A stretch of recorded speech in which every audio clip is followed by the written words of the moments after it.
KBC में करोड़पति पति। सूरज के जीवन का एक ही फंडा था कि मेहनत तो गधा भी करता है, घर बैठे जो कमाए समझदार वही होता है। इसीलिए उसने कभी नौकरी ही नहीं ढूंढी। इस बात से हालांकि उसकी पत्नी शिखा बिल्कुल भी अग्री नहीं करती थी, पर फिर भी सूरज को समझाना बेकार था। टीवी में कैसे बनोगे करोड़पति का ऐड देखकर उसे लगा कि बस अब तो घर बैठे ही वो करोड़पति बन सकता है, और उसके पीछे उसने अपने सारे सोर्सेस एक्टिव कर दिए।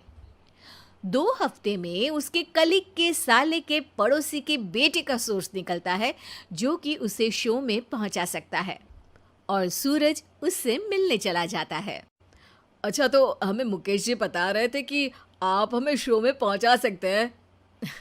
हाँ, उसमें कोई तकलीफ नहीं है। मैं कल अगर कोशिश करूँ तो इसी महीने में आपका नंबर आ जाएगा। अरे ये तो बहुत बढ़िया हो गया। अच्छा, वो सिलेबस और क्वेश्चन पेपर का कोई जुगाड़ है क्या? हैं? उसका तो कोई जुगाड़ नहीं है। तो वो वाकई में कुछ भी पूछ सकते हैं? हाँ, वो तो बच्चन जी पर है, जो पढ़ते हैं वो पूछ लेते हैं। पहली कोशिश फेल होने पर अब सूरज के सामने एक बहुत बड़ा सवाल था कि आखिर जवाब कहाँ से लाए। तब शिखा ने एक सजेशन दिया, क्यों ना सूरज अपने चचेरे भाई सुमित से मदद मांगे, जो कि यूपीएससी की तैयारी कर रहा था। हालांकि इतनी मेहनत करना सूरज को समझ में नहीं आता था, पर कोई और रास्ता ना मिलने पर वो आखिर सुमित से बात करता है। अरे सुमित, हमारा कैसे बनोगे करोड़पति के लिए सिलेक्शन होने वाला है। तुम हमें थोड़े चिट बनाने में मदद करोगे क्या? अरे भैया, चिट बनाए तो सालों हो गए, उसमें हमारा एक्सपर्टीज नहीं है। बल्कि आप बोलो तो हम आपकी पढ़ने में ज़रूर मदद कर सकते हैं। हट, कैसी अनाप शराब बातें कर रहा है तू। सूरज ने सुमित को मना तो कर दिया था, पर तैयारी करने के सिवाय कोई चारा उसे दिख भी नहीं रहा था। खासकर जब 12 के पेपर लीक करने के एक्सपर्ट शुक्ला जो भी हाथ जोड़ लेते हैं। आखिर सूरज को सुमित के पास जाना ही पड़ा, और उसने सुमित और शिखा से वादा किया कि वो बहुत मेहनत करेगा। 1 महीने की तैयारी के बाद फाइनल हुआ कि शो से 1 हफ्ते पहले एक ट्रायल खेला जाएगा, जहां पर सारे रिश्तेदार ऑडियंस की जगह पर होंगे और शिखा सवाल पूछेगी। दूर दराज से भी रिश्तेदार आकर हाजिर हो गए देखने कि आखिर कैसे बनेगा सुमित करोड़पति। सब कुछ सेट था, और इतने में सूरज आकर अपना स्पीच देता है। ये 1 महीना मेरे लिए आसान नहीं था, पर अपने भाई सुमित और अपनी पत्नी शिखा की मदद से मैं इतनी दूर पहुंच पाया हूँ। मेरे मम्मी पापा के आशीर्वाद ने भी बहुत साथ दिया है मेरा। मैं उम्मीद करता हूँ कि आज के शो में आप लोगों को बहुत मज़ा आएगा। साक्षी पहला सवाल पूछती है और पूरे कमरे में सन्नाटा छा जाता है। इंडिया में कितने स्टेट्स हैं? 3, सॉलिड, लिक्विड और गैस। अरे रुकिए, तो ऑप्शंस तो देने दीजिए। इतने में 5वीं कक्षा का चिंटू बोल उठता है। अरे क्या मामा, आप तो पहले सवाल पर ही आउट हो गए। अरे बेटा, पहला सवाल तो ट्रायल होता है ना। अरे तुम अब देखना। देखने जैसी बात तो थी ही। सूरज को इतना शांत किसी ने नहीं देखा था। कभी कभी तो लगता था मानो सूरज आंख खोलकर ही सो गया हो। मामा जल्दी करो प्लीज, कल सुबह पनवेल भी तो निकलना है। अरे हट, कंसंट्रेट करने दे मुझे।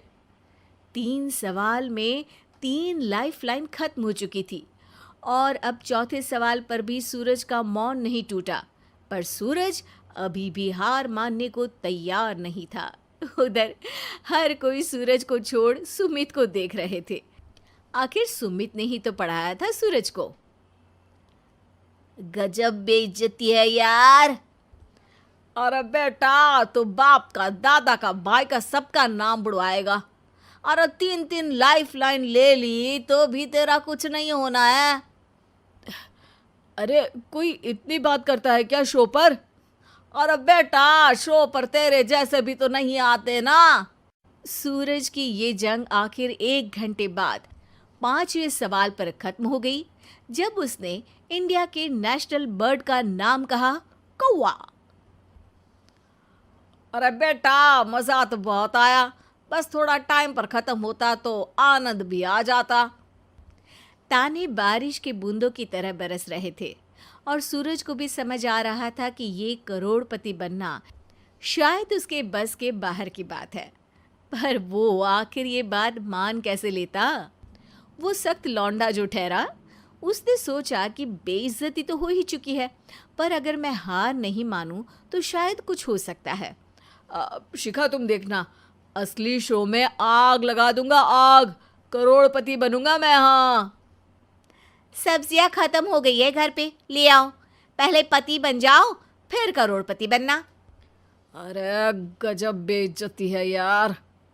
बेटा, अभी तो घर पर ही हुई है, 1 हफ्ते में तो तुम देश के सामने करवा कर आओगे।